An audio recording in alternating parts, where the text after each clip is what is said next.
Hi, everybody.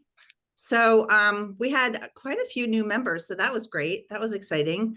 And lots of people have signed on already, and it's just a couple minutes after 4. So I'm not going to say much about Virginia because Jim is going to talk about Virginia. And so a lot of you, I'm sure, are here to figure out sort of what we think about what happened. It was good news. So I'm going to just talk a little bit more generally before Jim takes it away. The first thing I'm going to do is read you a little shout out. I don't know how many of you read Robert Hubble, who started a newsletter when shortly after Trump was elected for his daughters to sort of keep them from freaking out. And he gathers news and he digests it. And he has now got like, I don't even know how many people. He's now on Substack, and he sends out Monday through Friday a newsletter. Highly recommend it if you don't subscribe yet. And we have just been in touch with Robert Hubble over the years. He's really a supporter of ours. And right after the election, he wrote a column about many things, but at the very end, this is what he said. There are hundreds of thousands, maybe millions of dedicated grassroots volunteers who are working every day to ensure that democracy wins in 2024 and beyond. They are the secret superpower of the Democratic Party, and yet to the major media, they do not exist, but their influence is real and cannot be ignored.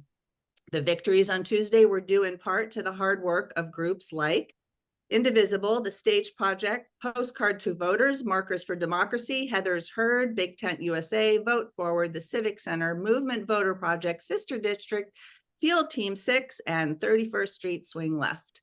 So we were really pleased that he shouted out, and he's absolutely right.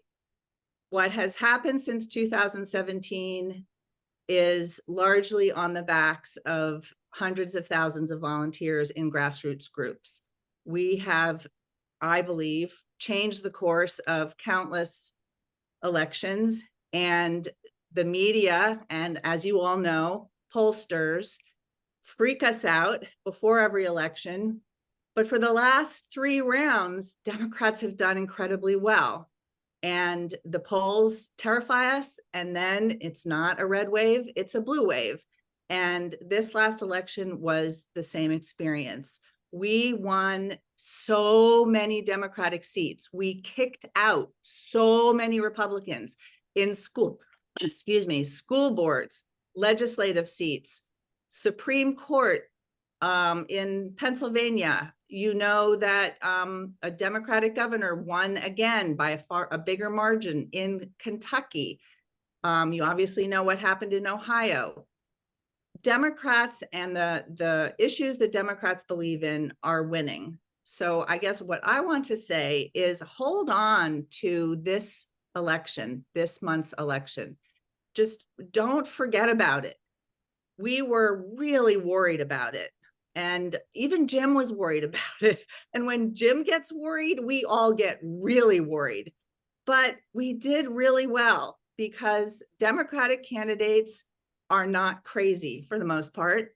They are speaking to the middle of America. And so is the Biden administration. And it's working.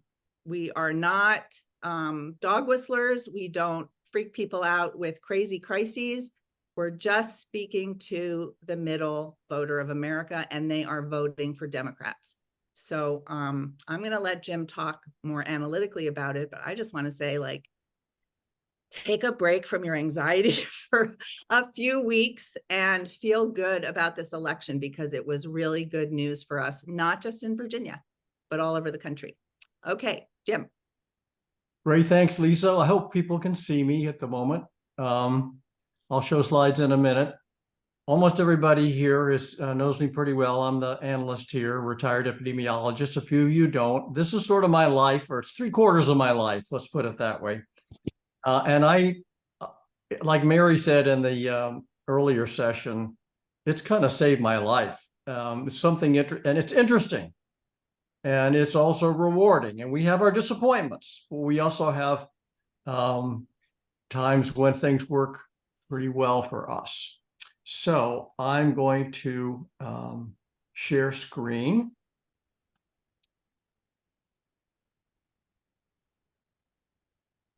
Okay, I'm pretty sure people can see that now.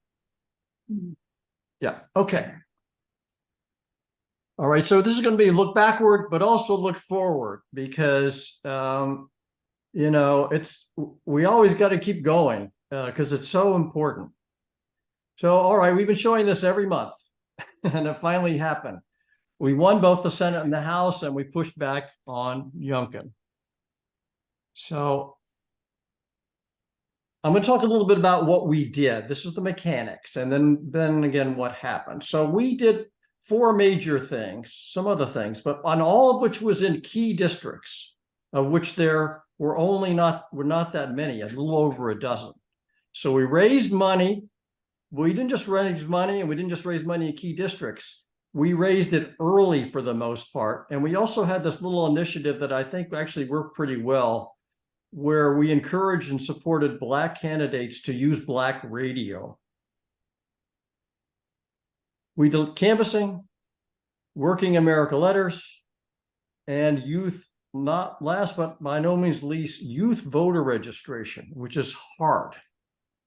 Fundraising, here's the number. So for campaigns, 451,000, altogether over 500,000, 530,000. This is just for Virginia. And this is a lot of money, folks. This is what you did. You helped us do this. And I can tell you there's no other peer organization that raised anywhere near that amount of money for Virginia. Canvassing, 12,000 doors. All right, that's a number, but that's a lot of doors. But we don't just do any doors, as I was saying in the earlier session. We negotiate with campaigns to give us the kind of walk lists that include a lot of low propensity voters and also density, so that we think we can be most effective for them. Also, Virginia has same-day registration and voting. So we promoted that while we were doing our canvassing. And I think we'll hear a story about that in a bit. It's something that I think that the party needs to pay more attention to, actually. Working America letters. Many of you may not know Working America. It's an affiliate of AFL-CIO, but these are non-union members. And we did about 2,500 of those for the Ohio abortion amendment, changing the rules amendment, if you will. Another very strategic thing that we sort of added to our armamentarium. And this approach actually, as it's been evaluated, is actually quite effective. We can talk about that more at another time.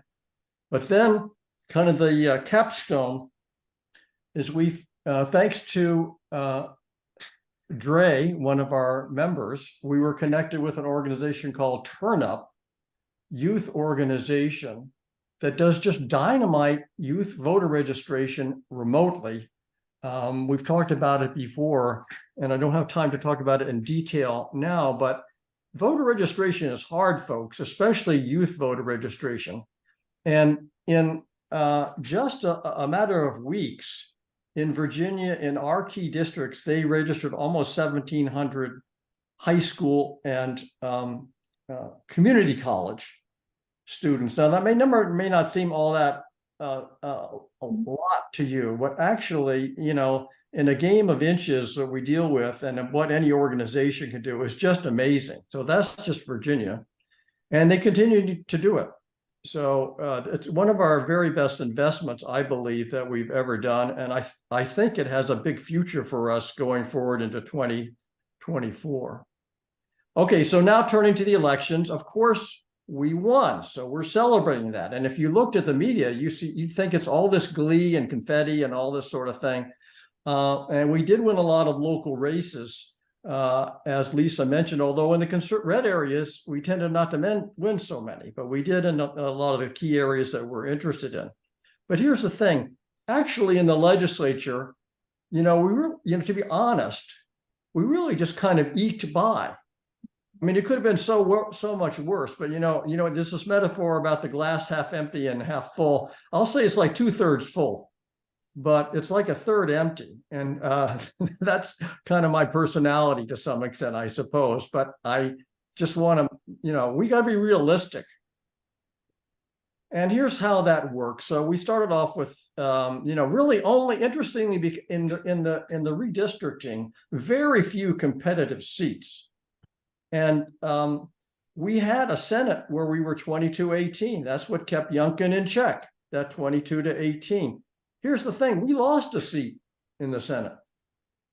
That's not great. And yes, we picked up seats in the House, 3 or 4, depending upon how I call it 4. And one still undecided, but that's not a great margin of error. Somebody dies, somebody gets sick, somebody decides runs for another office, somebody flips like they did in North Carolina. I'm just, I think I'm very happy with how things turned out, but I just want to say that, we could have done better, and we tried to do better, and I'll show you how. So going into it, and this relates to the question we had in the earlier session, we had this polling data. We knew the district's history. It was pretty clear that we were going to win 50 seats no matter what.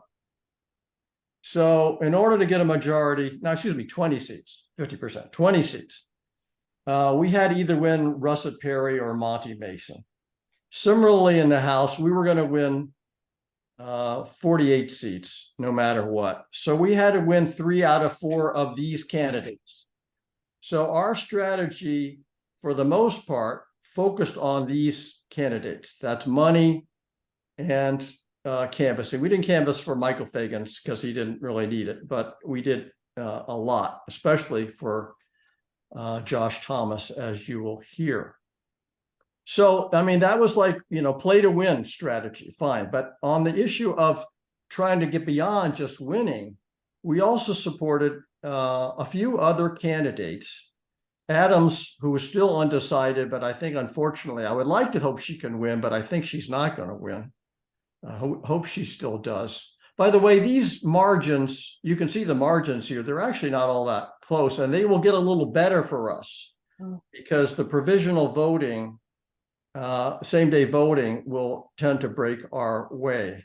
But there are these 3 that we tried to reach out to get a better margin of error. And of course, this includes, unfortunately, Susanna Gibson, who had the sex tape problem, but she actually did not all that badly.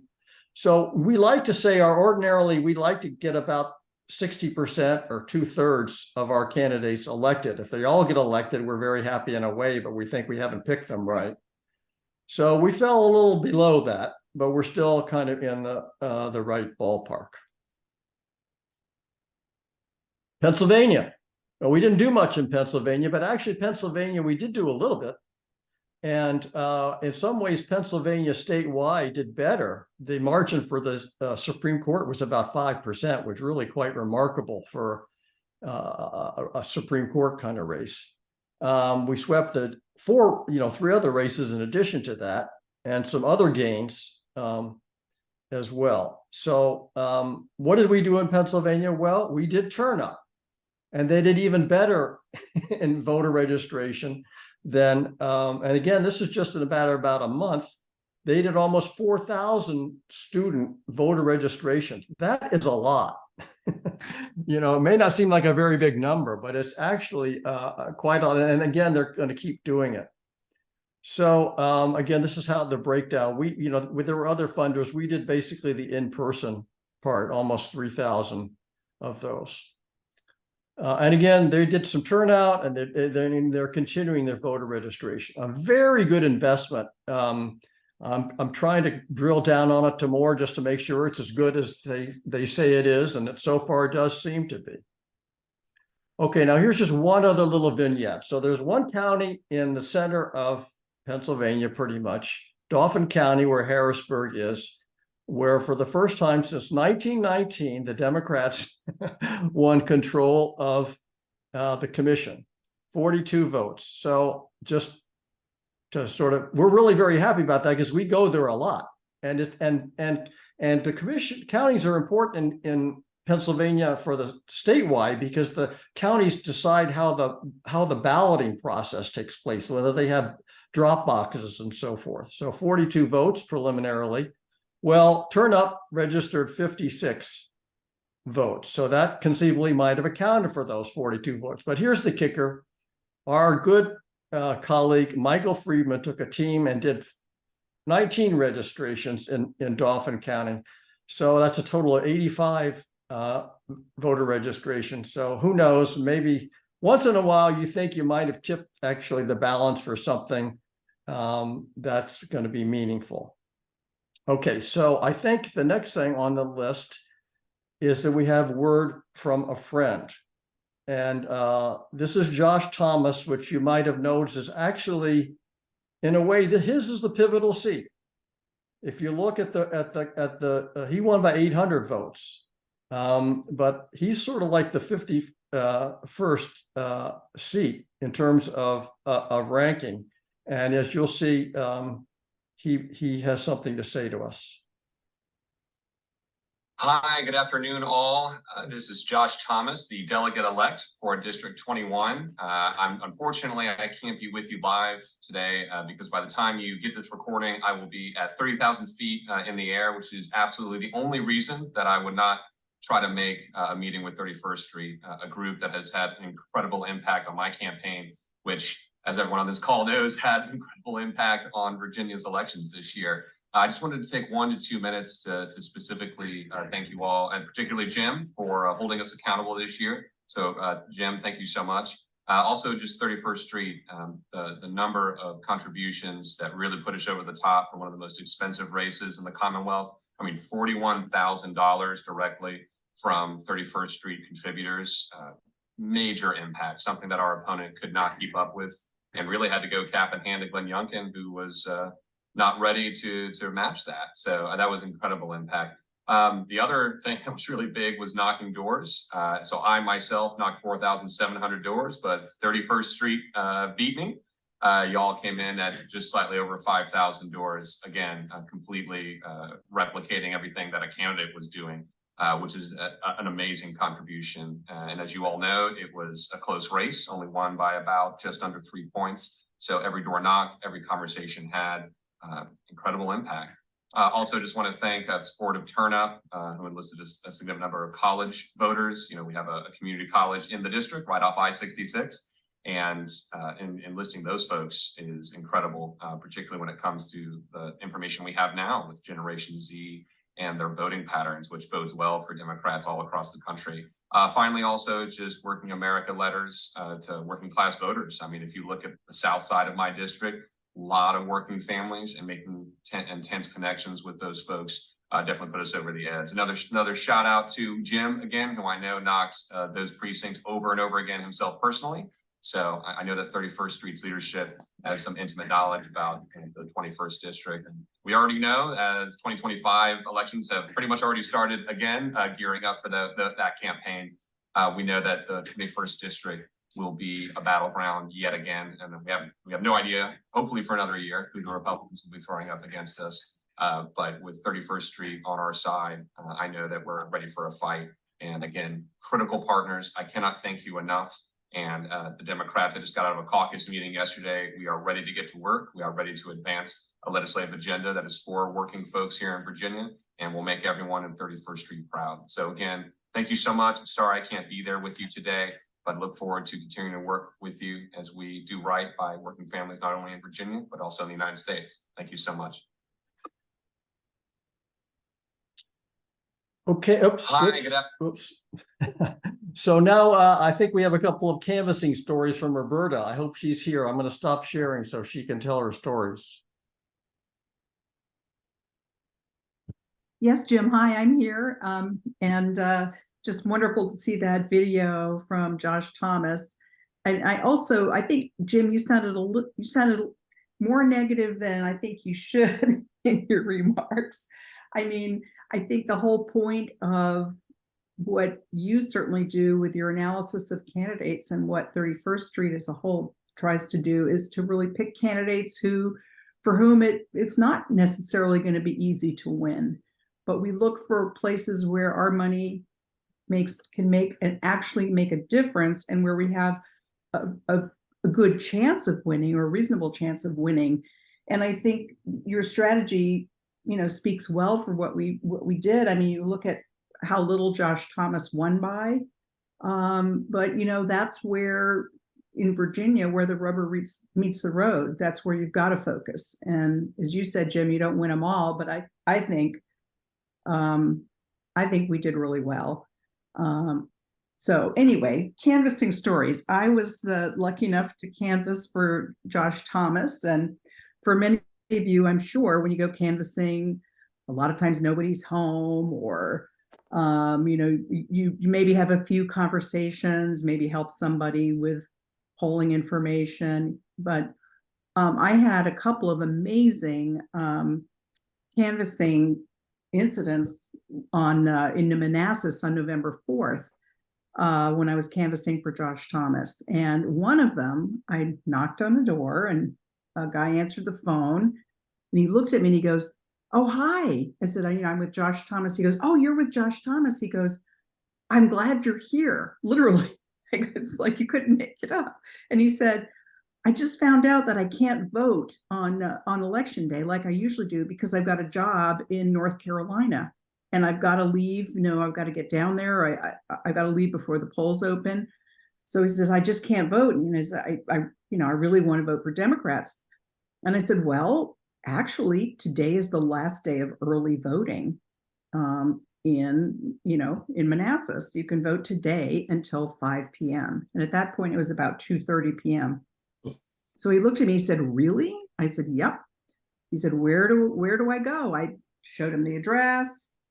He put it in his GPS. He said, "Oh my gosh, that's 2.5 miles away." He calls back to his wife and his adult daughter who live with him, and he says, "Hey, we can vote. We can vote today. Let's go vote right now." So literally, his wife and daughter come to the door.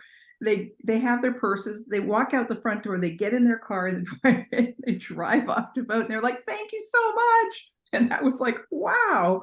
So that was amazing. That was a very direct. And rarely are the canvassing, the effects that direct, but boy, they were very direct. So that was great. So we got 3 votes for Josh Thomas right there. And then I had another one that is almost as good. There was a guy working in his yard, and I walked up to him and said, "I'm with Josh Thomas." And he says, "I'm just too busy to vote this year. Just too busy. I just can't do it. I'm really, really busy."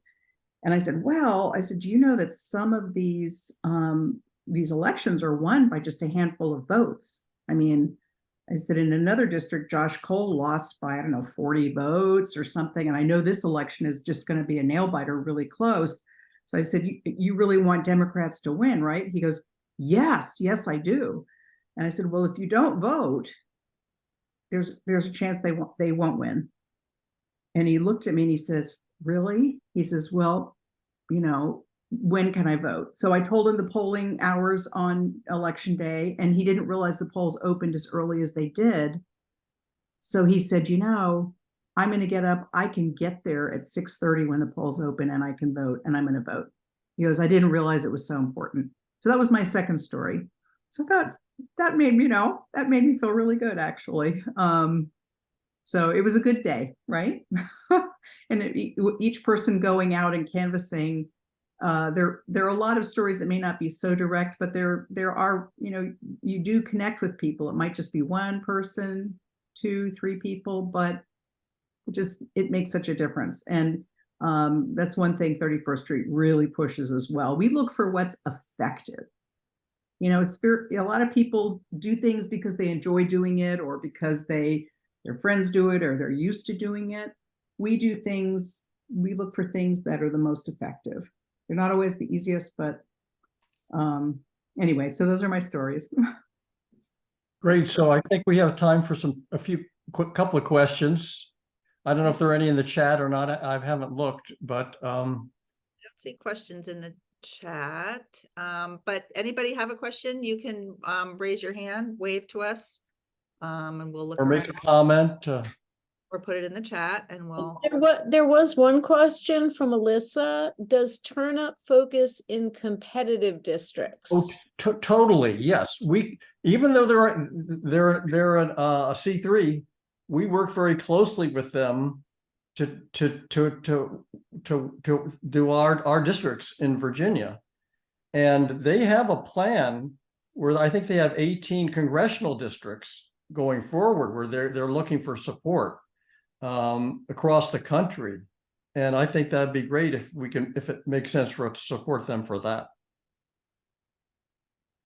Rohit, I don't know if I'm pronouncing your name correctly. Yeah. Thanks very much. Oop, we can't hear you. You're breaking up. Jim, I had a question related to your point about the glass 2/3. Oh, sorry. Can you finding an alternative way to connect? Can you hear me all right now? Now we can hear you. Yeah, we didn't hear the beginning though. Okay. I had a question to Jim about his point regarding the glass being 2/3 empty. And that is a sort of a data point that struck me in an Associated Press story that Republicans won 3 out of 4 Senate districts and 7 out of 11 House districts that Biden had won and Youngkin had won. And I'm just wondering if you had any insights as to sort of what happened in those particular districts. Did the Democrats not have competitive candidates? Because that seems like quite a significant number of Republicans winning in districts that Biden won. And part of that story was that the Democrats had a very strong built-in advantage with the new legislative map. And so I'm just wondering if you could. Well, thanks.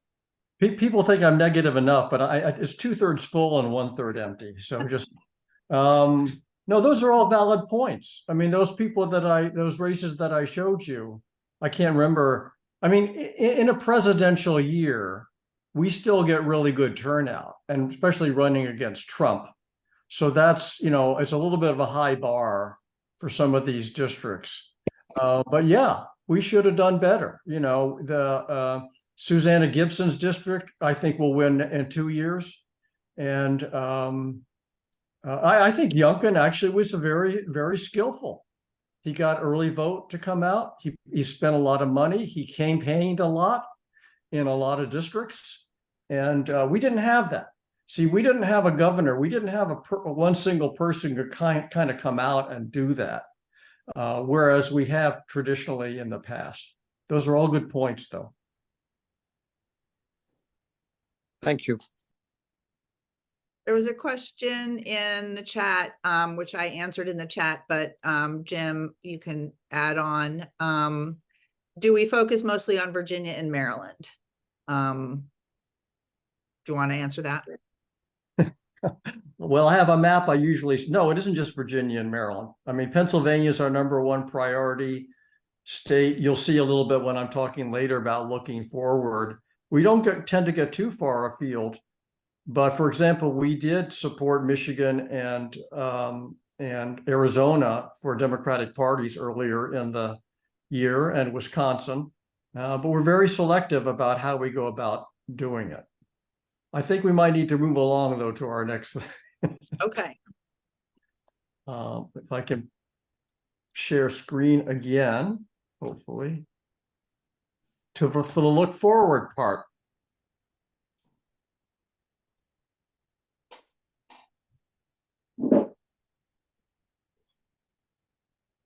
Great. Here we are looking forward. So,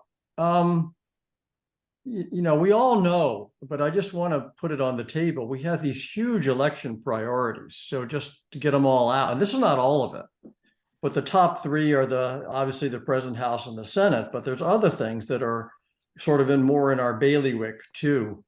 that I think we want to try to influence. So people pretty much know this, I'm sure.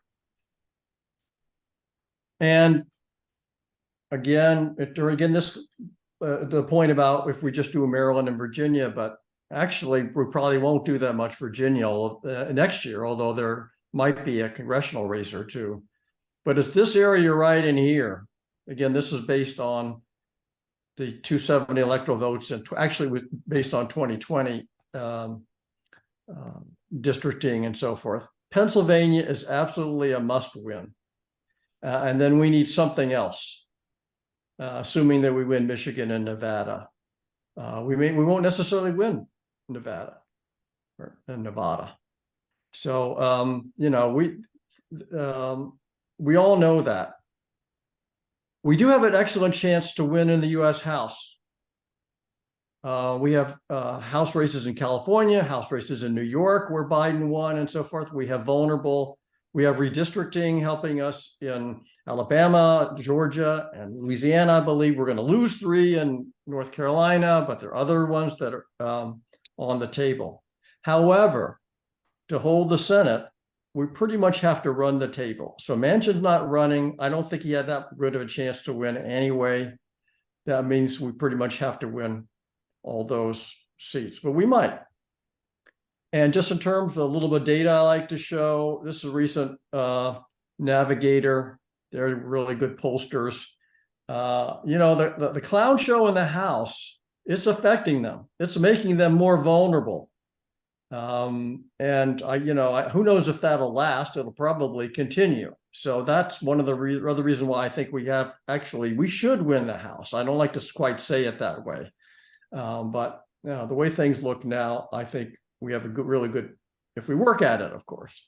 In the Senate, I don't know, I've just jotted down the 4 blue states. There's others, but these are the ones that are the most important for us to win, where I think we're maybe the most vulnerable. We could conceivably win Texas or Missouri.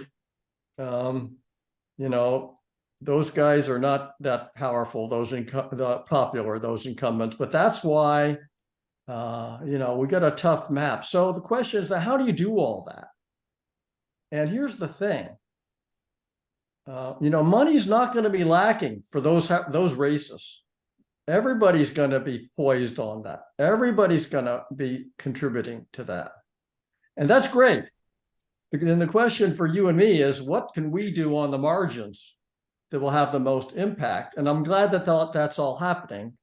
But, you know, the best investments, at least for now, and, you know, we'll see how things look in the spring, are other things. But I would like for us to be moving already now.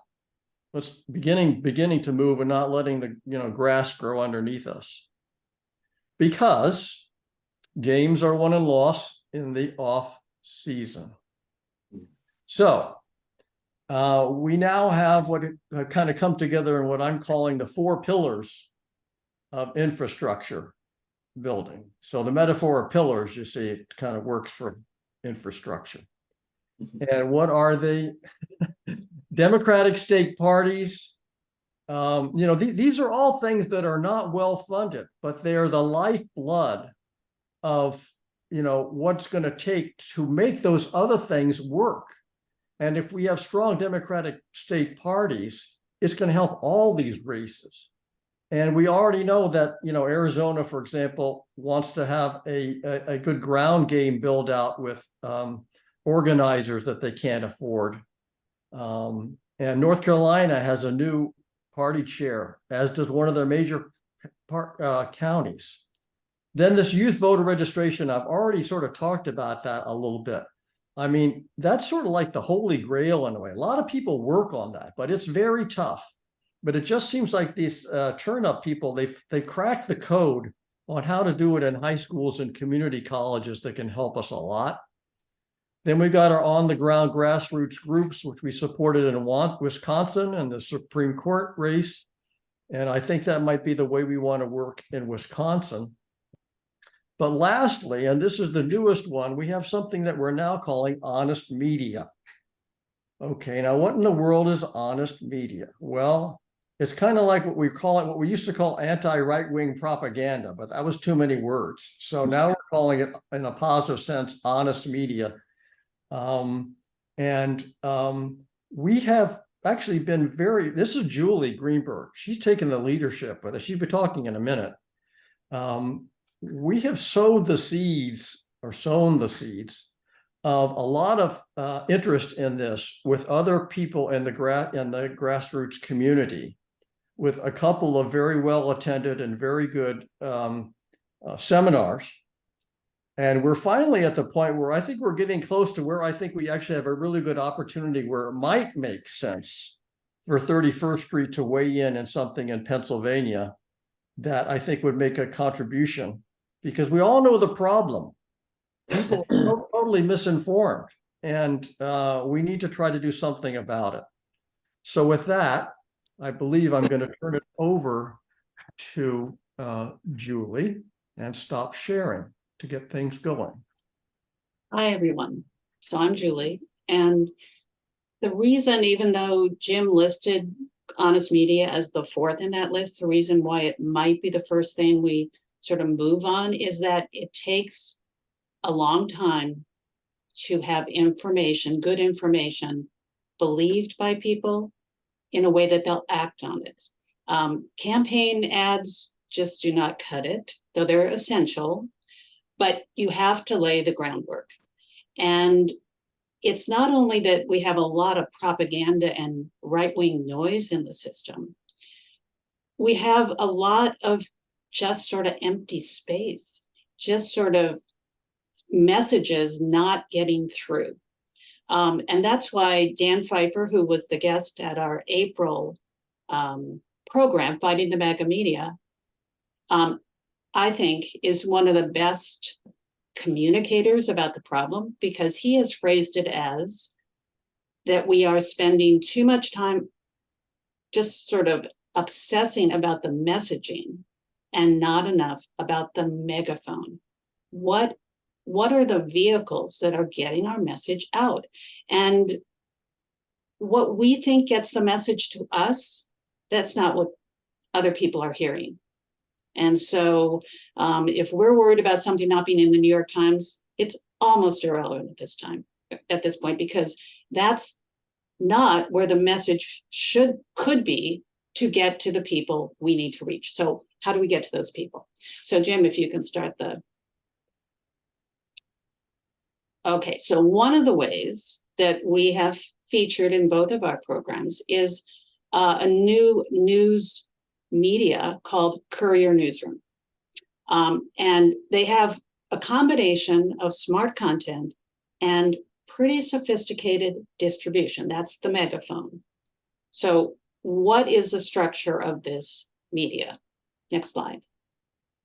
Okay, so there's the content generation side.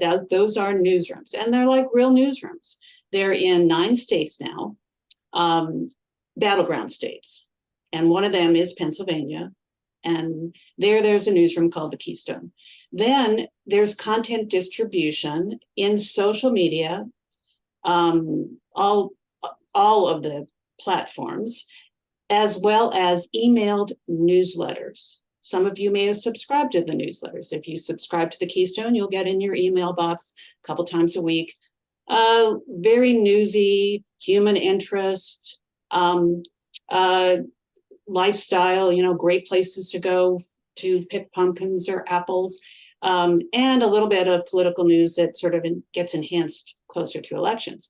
But there's another piece as well. This is something we covered in the Honest Media program in late October, and that is a type of more diffuse community spread of information that is coordinated by something called content organizers. Now, that's where we're going to get in a minute, but let me just say first that Courier Newsroom has been supported by a grassroots group called Force Multiplier in Massachusetts. That's to get more content, and they're funding a Nevada newsroom that will be for Spanish speakers. On content distribution, some of you may know that Focus for Democracy has just raised a lot of money to recruit subscribers to these newsletters. Each Battleground newsroom has subscribers to its newsletters. And when they subscribe and they read it for 8 months or more, it looks like it helps them to vote more for Democrats. To date, there is no grassroots group that we know about that is sort of directly looking at this content organizer. And that's where we're going to move to in a minute. But next slide. Just to say one more thing about the content in that top distribution system, that one that some of you may actually see. Here's something from the Keystone, the Pennsylvania newsroom, in a social media feed. It's a story about Joe Biden and his connection to labor. And it's, something that you could run across as you're going through Facebook or Instagram or something like that. Next slide. But the problem is that if somebody who is not sort of media savvy or really trusting of Democrats or likes Biden, someone like that is maybe not going to trust that, or just go right by it and not really pick up on it.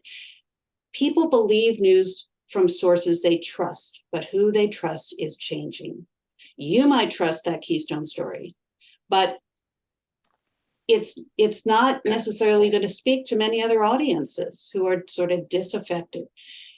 Right now, influencers are the source that people trust, and they may not deserve to be trusted, but they are the places where people are turning. So if we want to reach people who are not now sort of in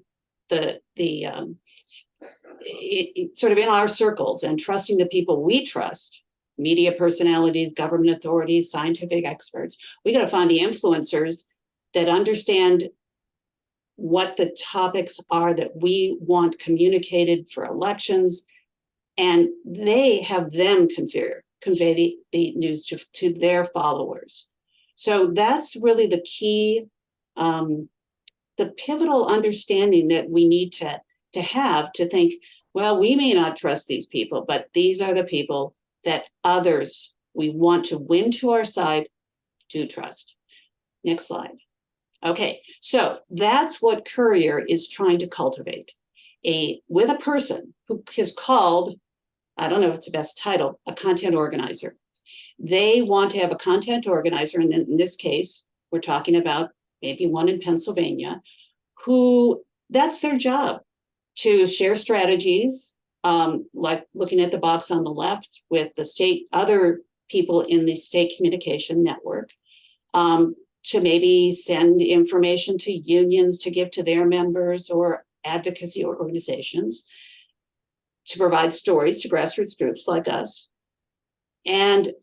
But look at the bold, to recruit and cultivate trusted messengers, social media content creators and influencers who they train, actually. They give them seminars to shape raw Courier content about some community content, some political content into stories suited to their audiences. Next slide.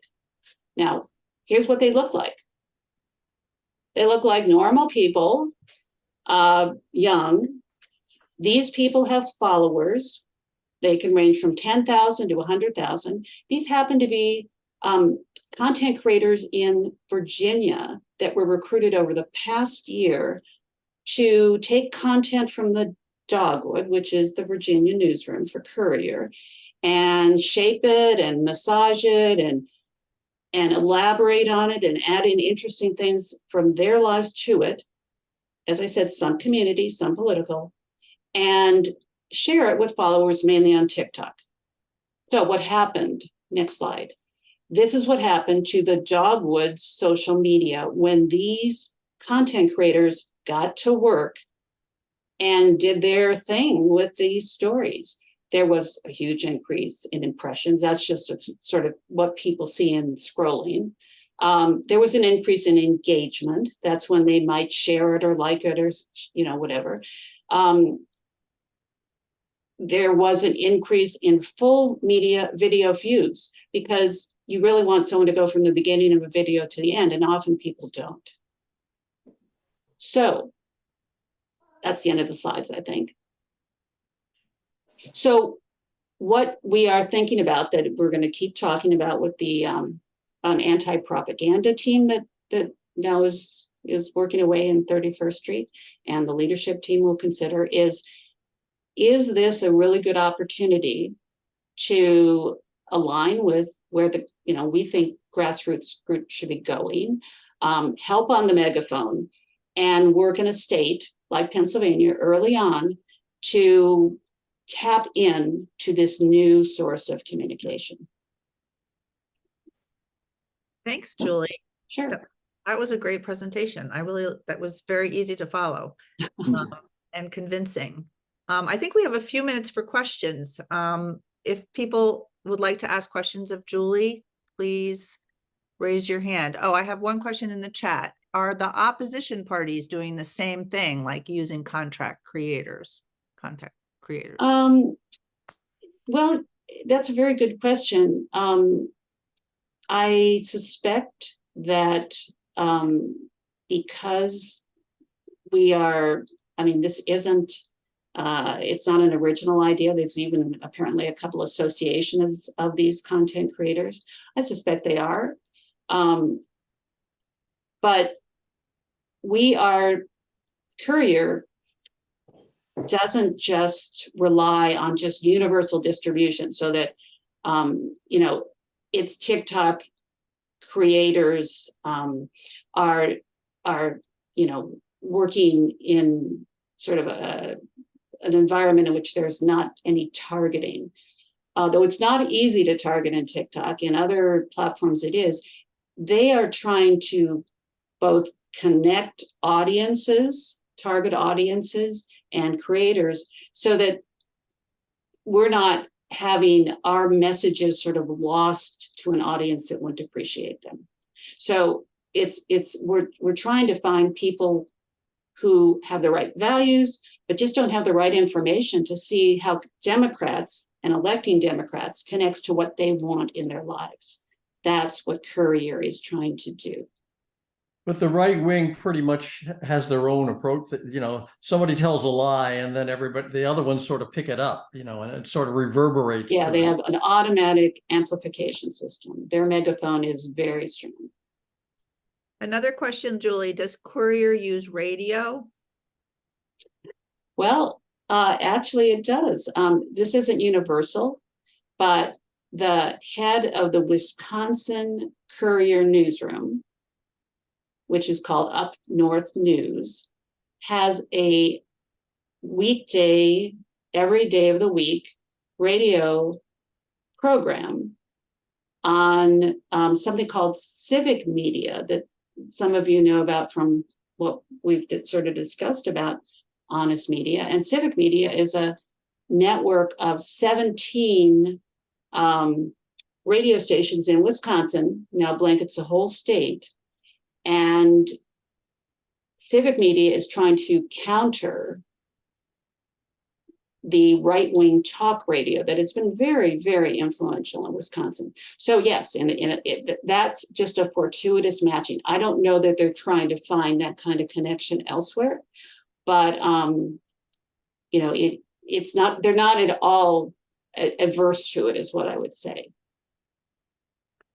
Thank you. Other questions? Any other questions? Well, I had a general statement I meant to say in my presentation, which is, part of what's attractive about these 4 pillars is it's interesting.